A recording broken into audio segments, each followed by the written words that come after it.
Hey, greetings everyone. I just wanted to take this opportunity to uh, share some ideas with you that I've become aware of over some time. I'm on my way to work, so we got to do that to maintain a box to live in and our ability to live in this world, right? But is that the only way to do it? Because I was talking with the guy one day, and uh, he looked like he was homeless. I mean, he didn't have the cleanest clothes on, and he was sitting on the side of the road, right? And I stopped by because I had some items, some canned foods and some socks and stuff like that I was just handing out. But I sat there and talked with him for a little bit, and I'm like, so what's the biggest burden for you about being homeless? And he looked at me like, dude, he says, I'm not homeless. And I like, oh, well, okay. And he explained, he says, you see this all around us? Yeah. Earth. He says, Earth is my home. He says, just because I don't have a box, an expensive box to live in or live out of, doesn't mean I'm homeless.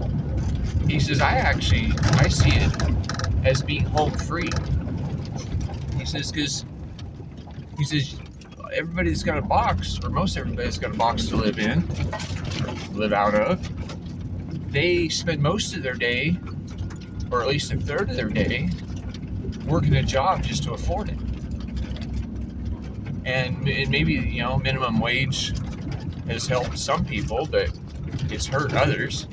He says, I used to be able to just go up to somebody who needs a service done and say, hey, can I do this for this much money? And he said, well, no, if I hire you, I'm going to get in trouble if I don't pay you $15 an hour, but I'm not really willing to pay you $15 an hour because I don't know your work ethic and this and this and this. He's like, look, he says, I'm okay with $7 an hour, or whatever's fair with you. And he says, because in just a day or two of working like that, I can afford a bus ticket to most anywhere I want to go. And okay, so these I don't know if you can see this, but these roads are the ones that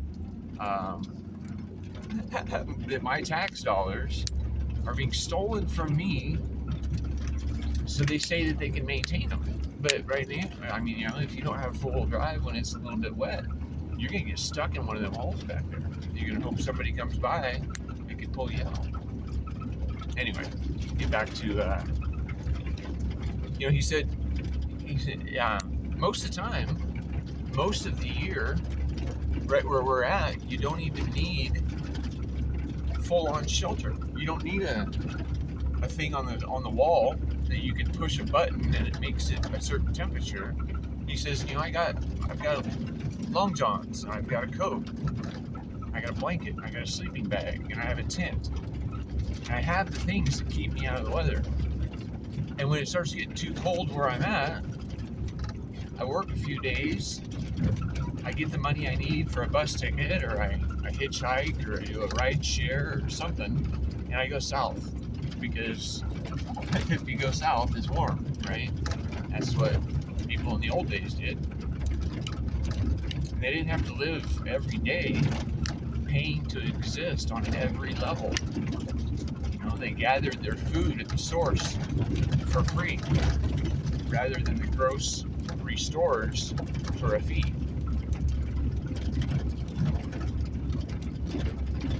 So it got me thinking, and it really had me questioning the reality that I've grown up in, because he made sense.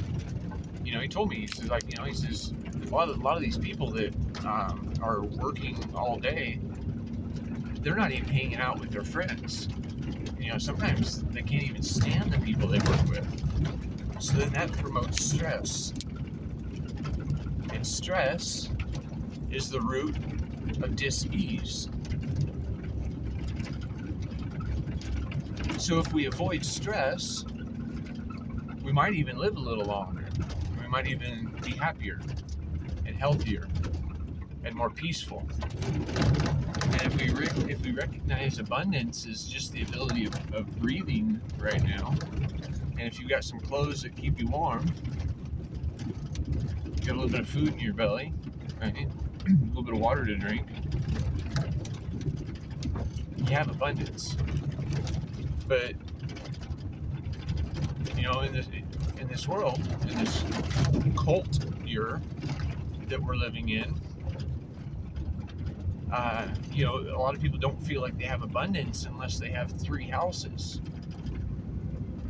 or, you know, $30,000 in the bank, or, you know, whatever the idols have shown as what an abundance is what others are striving for. When in fact, you know, there's a lot of people that just don't even wake up in the morning, right? I mean, you know, they went to sleep and then they die in their sleep. So anytime they find peace, that's why so many people die in their sleep, is because they're finally peaceful. You know, you don't want to die if you're stressed out. You'll probably end up in a place that looks like hell.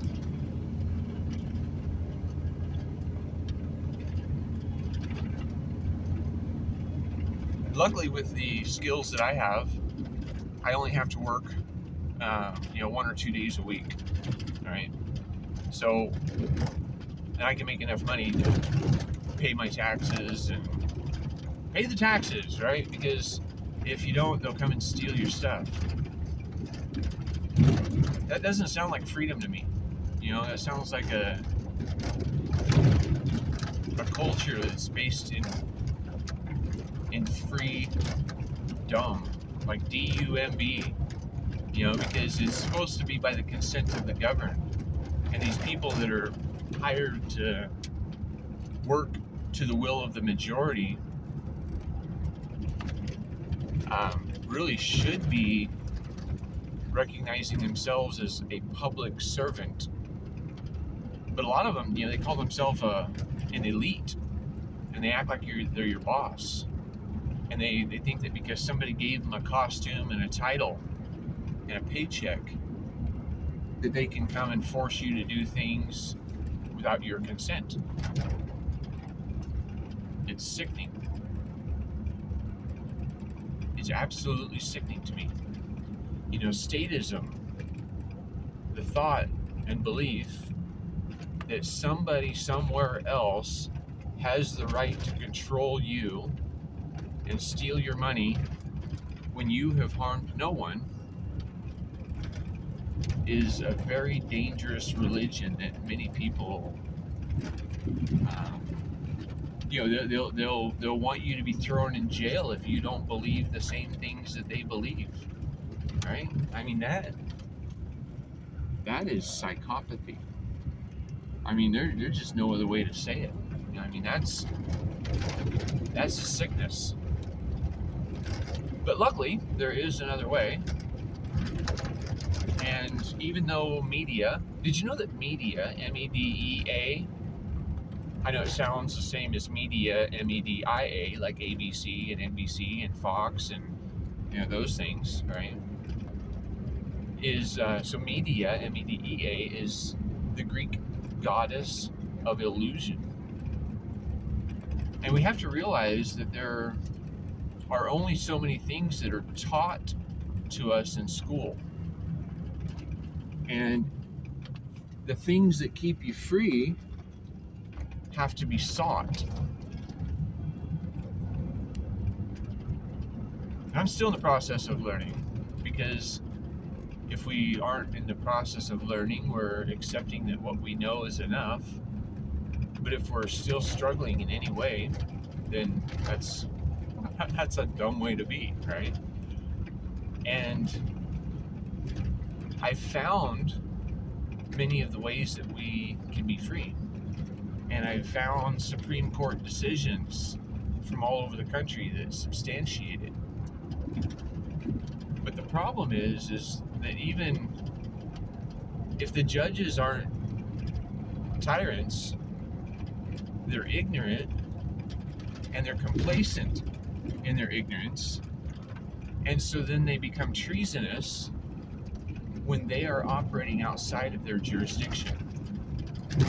And their jurisdiction should only really exist when you have committed a crime, right? And a crime isn't by you just breaking a law, because somebody somewhere has made up a lot of laws. I mean, there's libraries full of them. And even the police, they say, oh, ignorance of the law is no excuse unless you're wearing one of these costumes. Because they don't even know the rules. I've had police pull me over, and I was completely legal in what I was doing. But yeah, he says, well, I didn't know about that. And I said, well, you need to be more highly educated, because the ignorance of the law is no excuse, right? And I was able to drive away without giving him any of my information that he demanded. He said, oh, I need to see your driver's license, registration, insurance. I said, well, no. I said, what crime have I committed? Because this isn't Nazi Germany. I don't just have to hand over my information because somebody pulled me over with emergency flashing lights when no emergency was present. I mean, this isn't just because you said so that I need to obey. Anyway, he was nice enough not to drag me out of my car and beat me up, throw me in a cage, and steal my money, steal my car, have it auctioned away because I couldn't, pick it back up, right? So, but not all the cops are like that. I've even had a sheriff threaten to drag me out of my car because I was exercising my right that was outside of his jurisdiction. Luckily, I was on private property, and he noticed that, and he didn't escalate his actions to violence. I mean, I'm here in peace. I'm not hurting anybody. He's the one pulling me over. He's the one coming up to me with a gun. He's the one making threats and demands of me and my time as a public servant.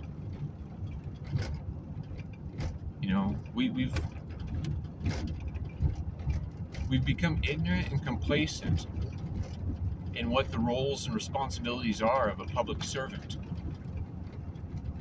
And for them to be treated as elites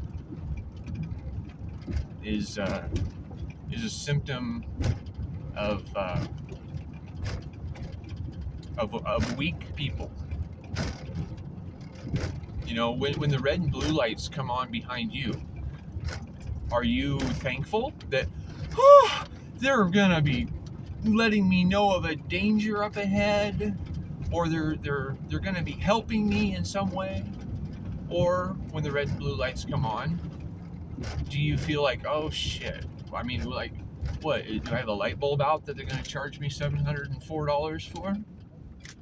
Right, because that happens. You have one bulb burned out because things aren't built the way they should be built.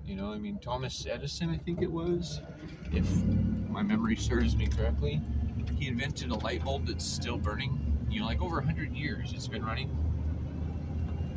But yet you buy something from Walmart and it only lasts maybe a year or two. That's just dumb. Right? I mean, it's almost like we're engineering obsolescence into the products that we buy or that we're offered so that we have to keep buying them. It's like the truck that I'm in right now. It's an older one, right? It's a 92, but I've got another truck that's a 1970, and it does everything this one could do. I'm just in the process of fixing that one up so it looks better and performs a little bit better in the way I want it to. And so I'm driving this one for a while, and then once I get the other one done, I'll park this one and fix it up a little bit and then sell it. Because if I have one good truck that works all the time, that's a pretty good deal.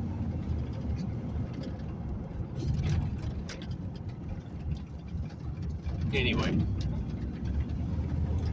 homeless versus home free. There's people that live out of a vehicle. I've lived out of a van before. And living out of a van was one of the best times of my life. It was simple. It was inexpensive. It gave me the freedom to be able to just go where I wanted to go and do what I wanted to do. And nobody was charging me thousands of dollars a year just to be able to have it.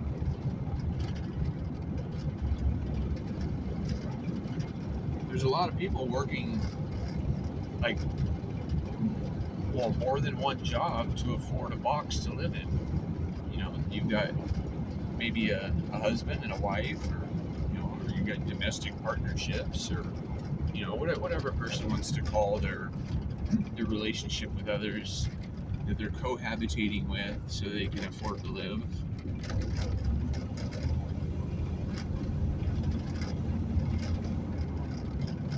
But should it really be that way? I mean, I just saw an ad on Facebook where a real estate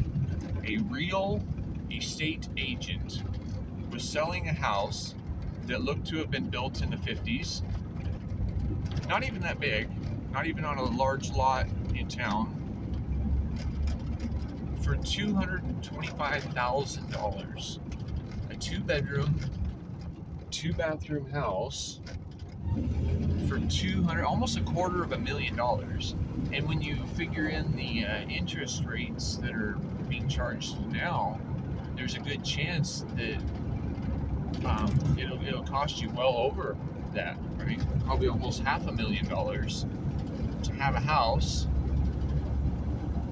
that, when it was new, it likely only cost maybe $20,000, $20,000 or $30,000. So how is it that something that was created for $30,000 now will have to be paid $30,000 almost every year just to live in it? We've had a devalue, is that what we call it? A devalued currency. And how does that happen? And why does that happen? Who would devalue money, right?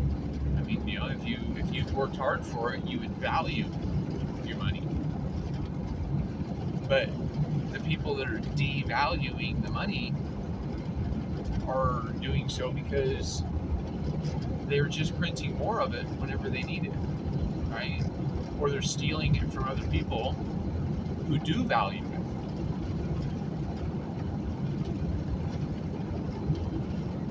I don't know. This world is so upside down and backwards as to how it should be if we think that health, happiness, peace, and abundance should be something that's normal. That's what I think is normal. It should be anyway.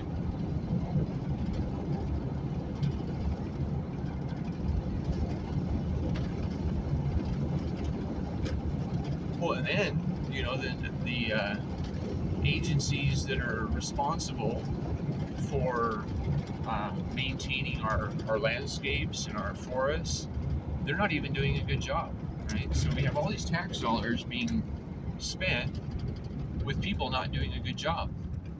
So there's no efficiency, there's little accountability or transparency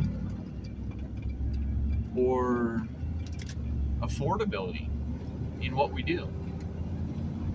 And that's because we're centralizing that power into somebody somewhere else. And I guarantee you that somebody somewhere else isn't going to do you or help you in your life as well as what you can do locally. That's how nature works naturally. It just happens locally. always. And nature lives in anarchy. You know, if the squirrel builds a little house to live in, and somebody else comes by and says, "Hey, where's your permission slip to do that?" And give them the finger and tell them to get bent. Because who has the right to tell the squirrel how to build a house? Right?